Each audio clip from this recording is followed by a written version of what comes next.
Hey everybody, this is Paul. Welcome back to another lesson in cryptography. In this video, we're going to be talking about modular arithmetic. Modular arithmetic is a very fundamental component of cryptography. So it's very important that we understand what modular arithmetic is and how to use it before we ever start learning about cryptography. Here I have a statement, and what the statement says is it says 3 is congruent to 5 mod 2.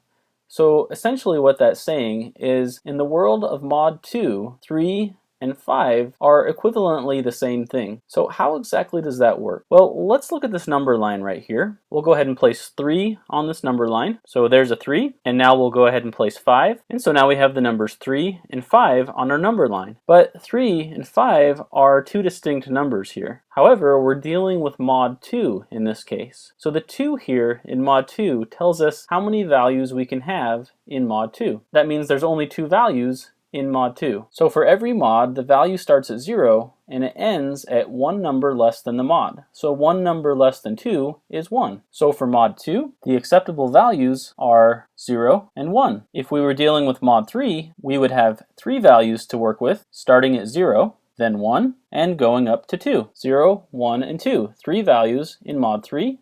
0 and 1 gives us 2 values for mod 2. If we wanted to take this further, we could take a look at mod 9, and the acceptable values for mod 9 would be 0 all the way up to 8, giving us 9 numbers. So I think you guys can see the pattern here. The mod number tells us how many values we have in our mod, and the highest number of the mod is always 1 less than the mod itself. So 3 goes up to 2, 2 goes up to 1, 9 goes up to 8. So how do we apply these values to our number line here? Well, we start at the 0, and for the moment we'll look at mod 2. So the possible values we can have for mod 2 are the numbers 0 and 1. So we start at 0, and then the next number would be 1. So then we would want to put a 2, but 2 isn't one of the acceptable values, so we switch back to the beginning. So this becomes 0, 1, 0, 1. So 3 has the value 1 in mod 2, and 5 also has the value 1 in mod 2 as well. So therefore 3 and 5 essentially have the same value when we're dealing with mod 2. We can also apply this to negative numbers as well. So following this pattern, negative 1 would have the value of 1 in mod 2, negative 2 would have the value of 0 in mod 2, and negative 3 has the value of 1 in mod 2. So in mod 2, negative 3 is congruent to positive 3.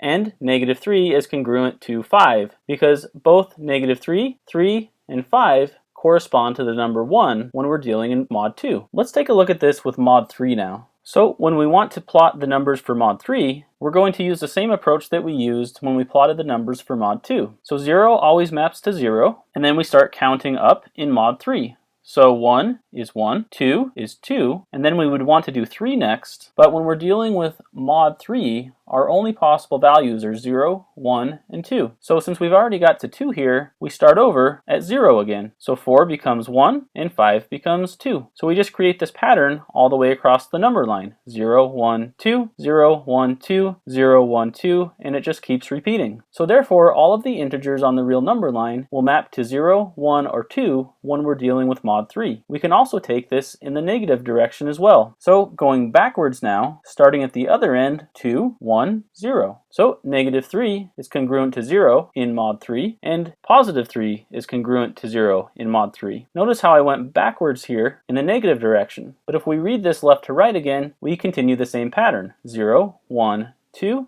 0, 1, 2, 0, 1, 2, and it just keeps repeating. If we're looking at 3 and 5 in mod 3, 3 and 5 are not congruent. 3 is congruent to 0, and 5 is congruent to 2. So therefore, we would say 3 is not congruent to 5 when we're dealing with mod 3. But we can say 3 is congruent to 0 in mod 3, and we can say that 5 is congruent to 2 in mod 3. So this is probably a good stopping point for now for an introduction to modular arithmetic. In the next videos, I'll be covering how to add, subtract, multiply, and divide with modular arithmetic as well. So stay tuned for those videos. Thank you guys for watching. Have an excellent day, and if you haven't already, don't forget to subscribe.